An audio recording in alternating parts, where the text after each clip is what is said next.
Last week, Donald J. Trump, the President of the United States of America, made some very strong criticisms of climate change and green energy, of international trade, and also of a concept known as globalism during his address to the United Nations General Assembly.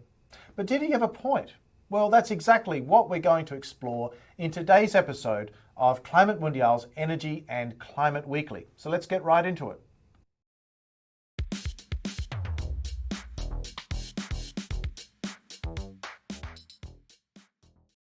President Trump's speech at the United Nations General Assembly was actually quite a lengthy one, went for nearly an hour.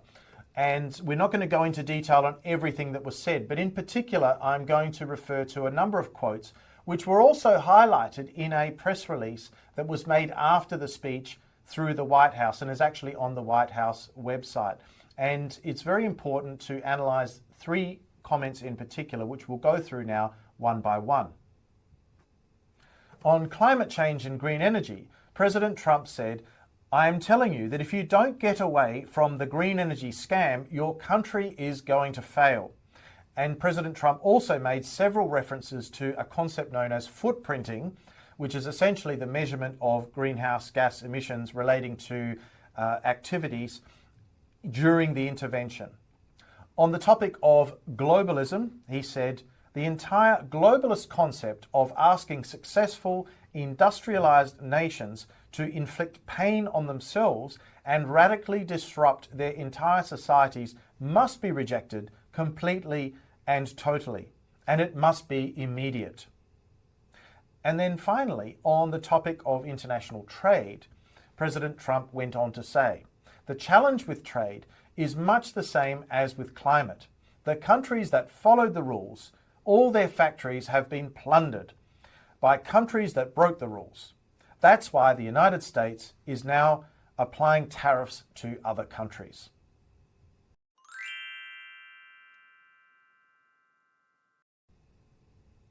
Let's suppose for a moment that President Trump does have a point and that climate change is not nearly as serious an issue as people have been led to believe, and that also green energy is a lot more damaging to economies than what has met the eye up until now. Well, the issue here is really about how this is going to influence private sector actors who are involved in industrial production and energy production over the years, and who have to make long-lived investments in plant and assets that are going to be able to produce the commodities and the products that people need over time in ways that either pollute or produce greenhouse gas emissions, or ways in which they don't, and adopt cleaner technologies. So the real question is, what do these people think? How convinced are they by these types of arguments that are being set forth by President Trump, who is a very important person, of course, and for the next 3.5 years is the President of the United States. But one thing we know for sure is that under the United States Constitution, this will be the last term of President Trump, and there will need to be a new president coming in, elected in 2028, and then in office from 2029. So the relevant question for any business or industry that's looking at these policies and proposals and suggestions from President Trump has to be, okay, sure, for the next few years, we can see very clearly that President Trump has a particular view, but we also need to ask what's going to happen after that. Now, in order to be able to crystal ball gaze and see what may happen when the term of President Trump ends, one also needs to go back a little bit and have a look at the history here. And one can see that over the last 2 or even 3 decades, the United States has had various moments in time where it has either embraced or completely withdrawn from international cooperation on climate change. In the first instance, there was a Senate resolution in 1997 which prohibited the government from entering into an agreement like the Kyoto Protocol, which divided up the world into developed nations with targets and developing nations with no targets for reducing greenhouse gas emissions. Ultimately, President George W. Bush signaled that there'd be no ratification by the United States in 2001 of the Kyoto Protocol. eventually there was a change in administration. President Obama came into office in 2009. He attended the Copenhagen Conference of the United Nations Framework Convention on Climate Change, and the seeds were planted then for the development of a new international agreement on climate change, which ultimately became known as the Paris Agreement, which would supersede or take the place of the Kyoto Protocol, and that occurred in 2015. So we saw this type of about face, if you like, in terms of US government policy, only for it to change again when President Trump came to office for his first term and in 2017 announced the US withdrawal from the Paris Agreement, for it to change again under the Biden administration, and then eventually now with the second term of the Trump administration, that policy has changed again. So clearly, if one looks over the last 20 or 30 years, it becomes relatively clear that there are lots of changes depending on which administration is in office in the United States and in terms of policy in relation to climate change and as well on green energy. So this would be in the minds of industrialists, of investors, and of risk managers throughout the world, not just in the United States. And so the question would be, is this new position or this new insight that President Trump has shared with everybody in the United Nations General Assembly something on which we can rely for the next 10, 20 years and on which we can invest? Or do we need to treat it with some degree of caution because we've seen what's happened in the past, and it's equally possible that a new presidential administration will come in from 2029 which has a completely different view about the topics of climate change and green energy. So that's going to be a really important point. I'll also use the example of Australia. So a lot of people from Australia will remember that there was a national carbon trading system set up and implemented through legislation in 2012. It became known, perhaps erroneously, as the carbon tax because it had a fixed price on carbon for the first 3 years. And the opposition party at the time, the Liberal National Coalition, argued that this carbon tax was penalising the economy and all sorts of different problems.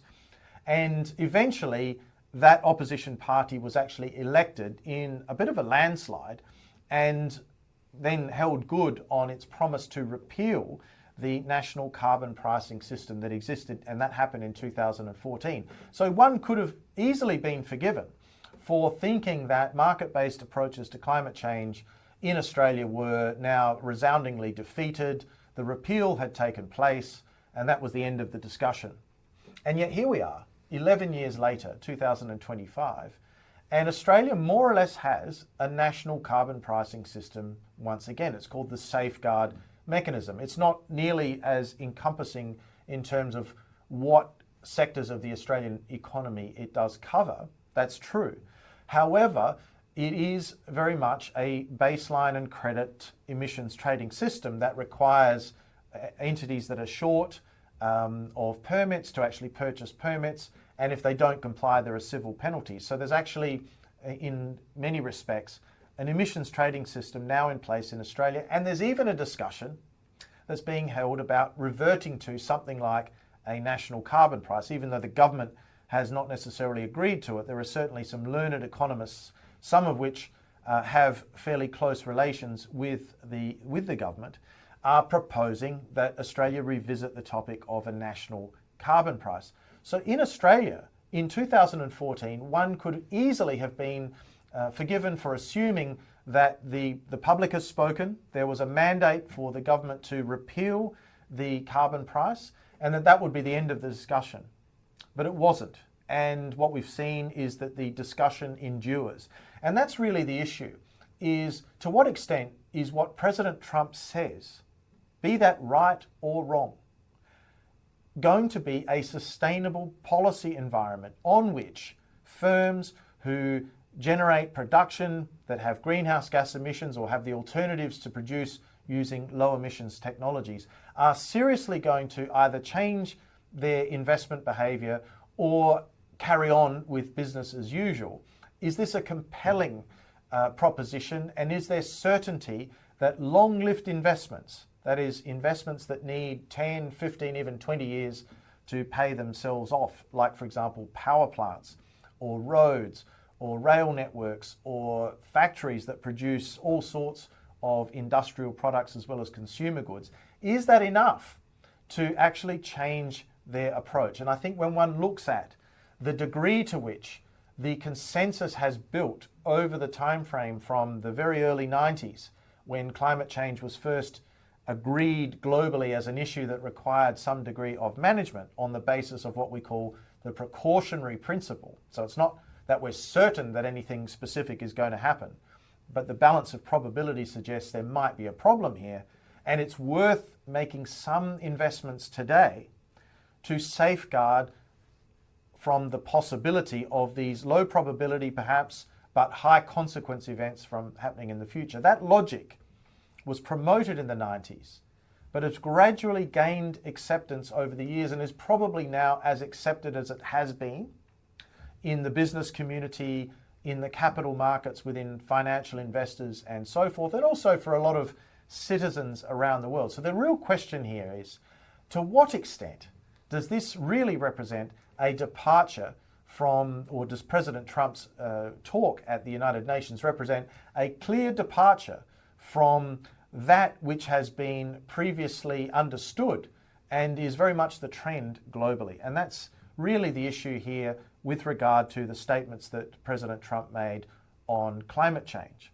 In relation to green energy, it's perhaps a different story in that there are some limitations of green energy, and that it's been noted by many people that on its own, things like renewables, solar PV, wind, do not necessarily deliver the kind of reliability of supply that overall countries need. So there is a discussion going on about balancing renewables with other forms of generation, including fossil fuels, including nuclear, including the use of storage, using hydroelectric power plants for storage functions and for grid stability and so forth. So that is certainly a key issue. So the green energy issue does require some attention. I think to label it, though, as some type of scam is a really interesting one. I think another point to note is that when one looks at who the leading global suppliers are in the green energy field, in particular wind, batteries and solar PV, the United States doesn't really have any producers of those products that have a competitive advantage globally when one compares them to places like China. So, and in fact other countries, India as well, are moving ahead.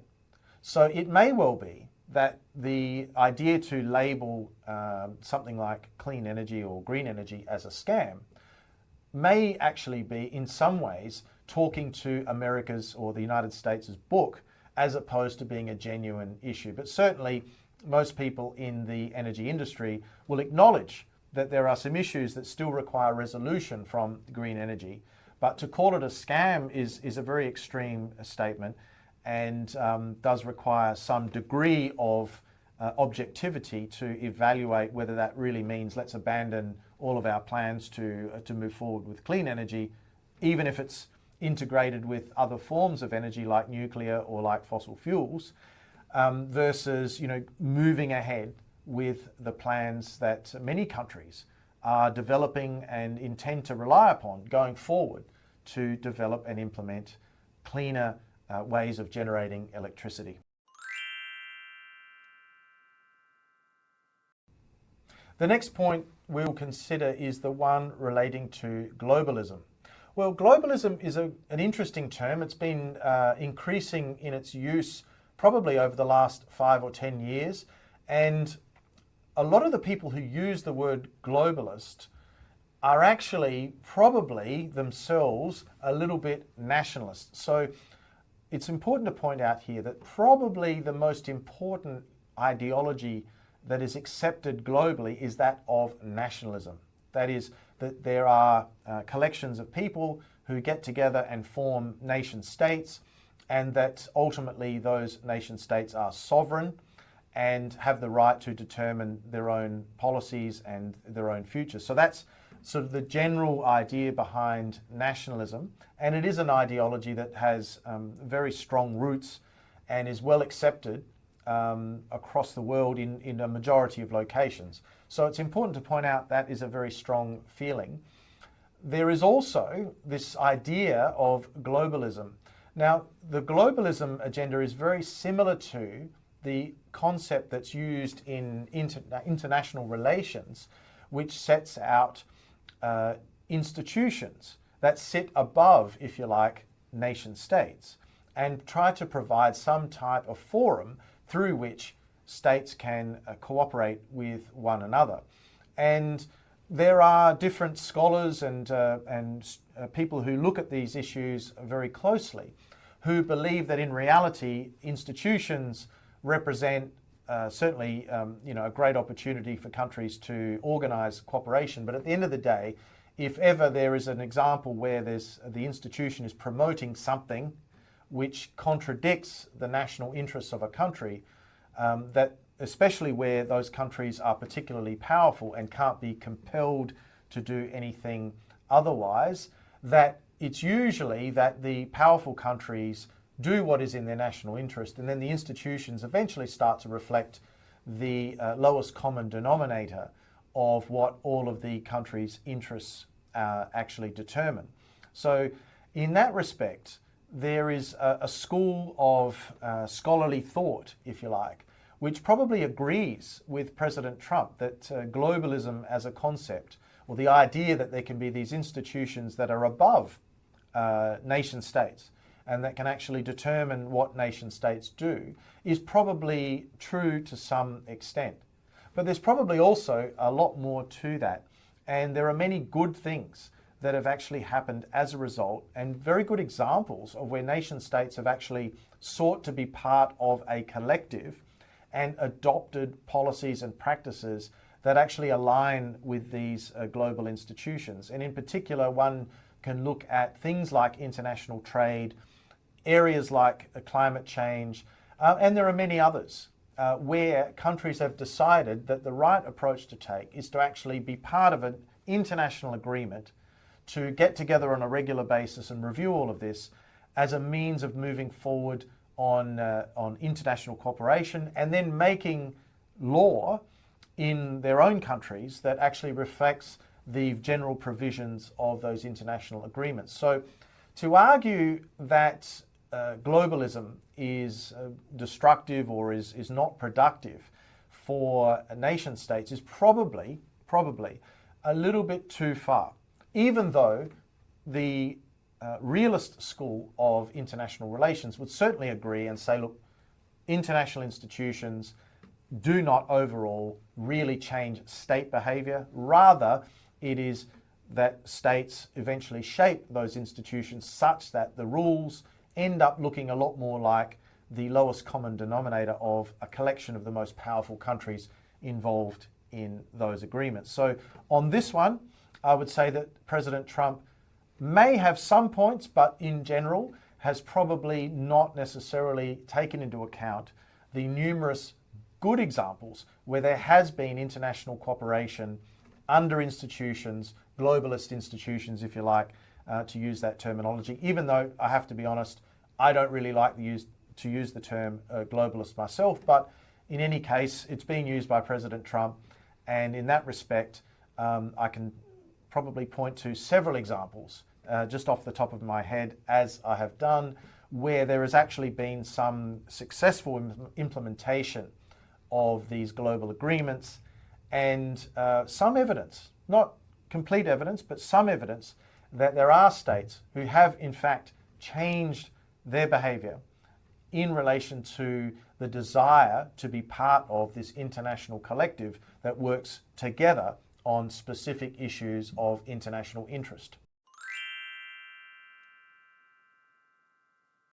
And the final issue with which I'd like to deal is that relating to international trade. Now, this is a particularly controversial area because President Trump has, as people well know, been introducing a lot of tariffs during the course of this year, in some instances as a bargaining chip or as a basis on which to induce further negotiations to try and extract some type of better outcome for the United States. In other cases, it's these types of trade restrictions have actually been used, and tariffs, to essentially prevent countries from doing other activities. So a degree of combining tariffs with warfare, or the potential for warfare. Now, one very good example is the suggestion that President Trump was going to introduce tariffs to try and persuade countries like China and India from not purchasing oil, which ultimately comes from Russia, because the belief was that by purchasing oil from Russia, that was resulting in income to Russia, which was assisting it to fund its military activities in the conflict with Ukraine. Now, obviously, this type of proposal was rejected by India and China. We've also seen the European Union, to a certain extent, not willing to stop purchasing refined product, which may well have the origin of oil produced in Russia. So the crude oil comes from Russia, it's refined elsewhere and then sent to Europe as refined product. And the reason for this is quite simple, that a lot of countries rely quite heavily on crude oil for their economic prosperity, for their the operation of their general economy. And if one were to take out of the equation a large chunk of the supply side of the crude oil market, that's going to lift prices globally.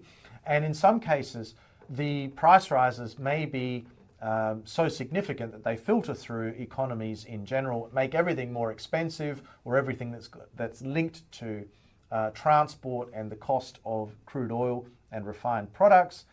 And that would result in economic harm, not just for the countries involved in the tariffs, but also for many others, because the pricing benchmarks for crude oil are very much global benchmarks. They're not just limited to specific countries and so forth.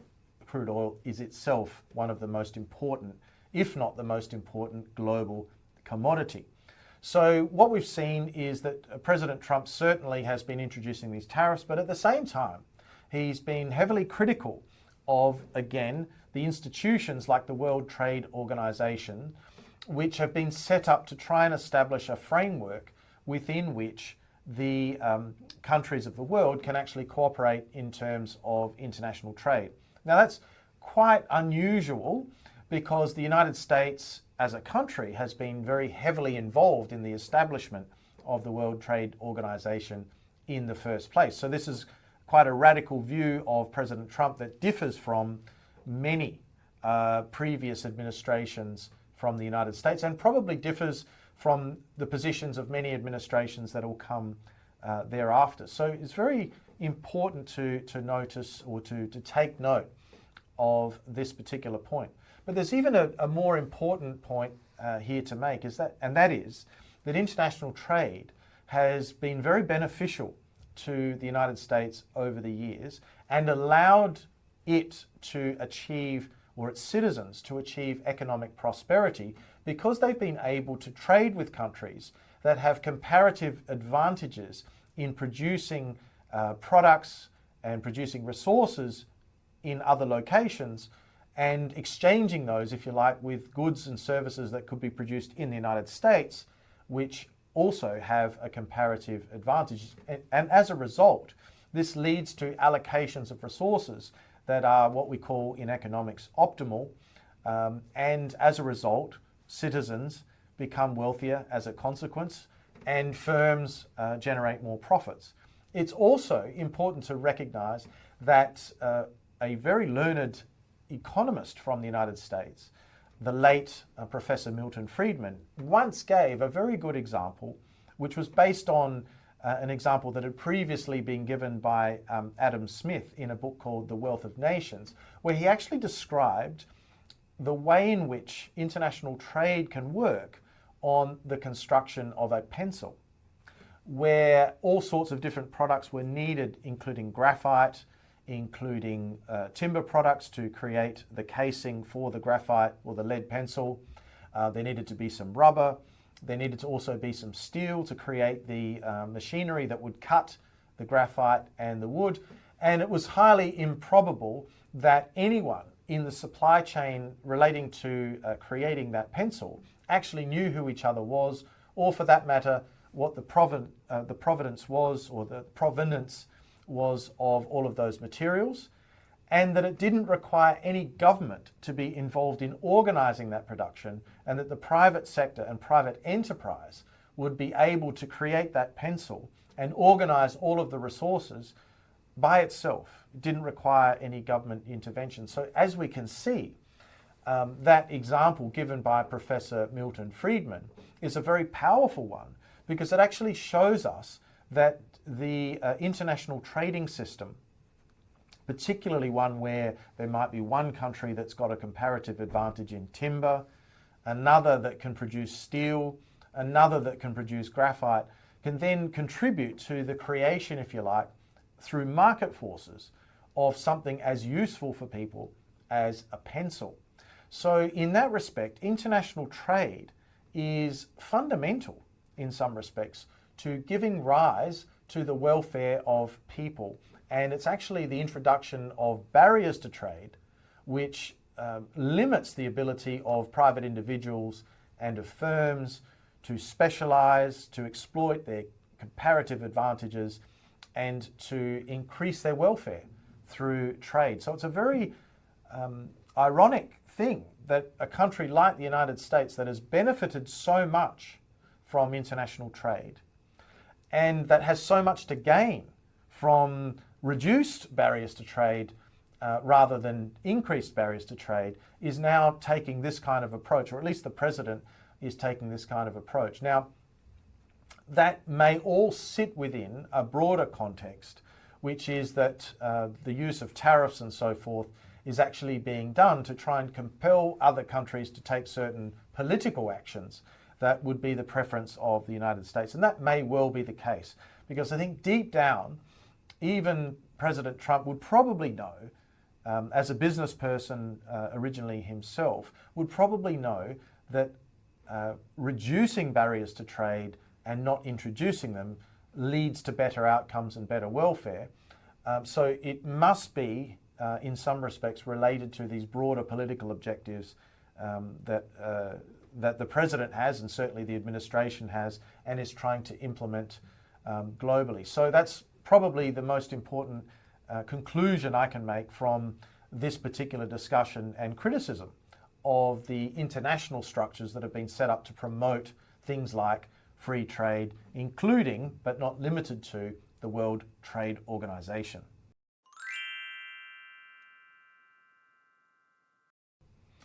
And so there we have it. Those are my considered thoughts on those three topics of climate change and green energy, of globalism, and also of the issue of international trade, how they relate to the statements that were made by President Trump during his address to the United Nations General Assembly. But what do you think? What did you make of President Trump's address? Did you have the opportunity to listen to the entire hour or so of the intervention? Or did you listen to some of the other interventions made by other world leaders? Please let me know what you think in the comments section below. If you haven't already done so, and you've enjoyed this video or other videos on the channel, please subscribe to the channel, because it's very helpful for me to understand what types of videos you would like to see in the future, and having subscriptions is clearly one of those areas. So please subscribe if you haven't already done so. If you've enjoyed the video and feel that others would enjoy it as well, please do share it with your family, your friends, and your colleagues by all means. On that note, I'd like to say thank you very much for your attention today, and I look forward to seeing you again soon on the next episode of Climate Mondial's Energy and Climate Weekly. Bye for now.